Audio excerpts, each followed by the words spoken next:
Hi, I'm Danielle from Queen Suite LLC, Personal and Professional Development. And I want to ask you, do you react or do you respond? When you're faced with a challenge, are you the person who's going to take accountability or do you run from the conflict? Well, let's take a look at a situation that my friend recently told me about, which had my jaw dropped. So his boss had decided that it was probably appropriate to send an email to get the team back on task and get them back to work. Only problem was the tone of her email was probably easily misconstrued, and therefore a lot of the team took it personally.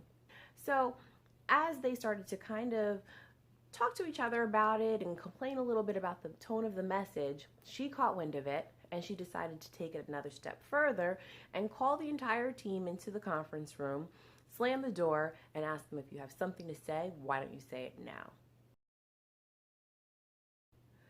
Okay, how would you react or would you respond? So, what would you do? If you react, your reaction is actually something based on judgment.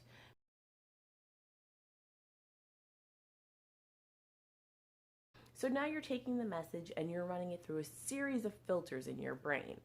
And that's where the reaction comes from. Whether it's angry, whether it's fearful or intimidated, that's still based on a judgment of something that's either happened to you in the past or the way you are filtering that message in that moment.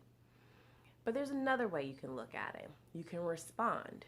Your response can really be a different way of looking at things. It could be a reframed moment. So think of it as, okay, what's another way of looking at this? It doesn't mean that you have to look at it in judgment, but you can be curious about why you've been called into the conference room and been put under the microscope the way you've been. So it's just another way of looking at it. You can basically take every situation, no matter how grueling or how intense, and change the way you think about it.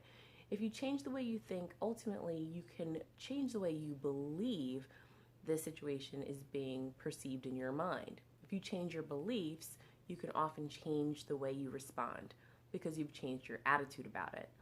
So this is just one of many ways that you can coach yourself through a moment that seems a little bit challenging.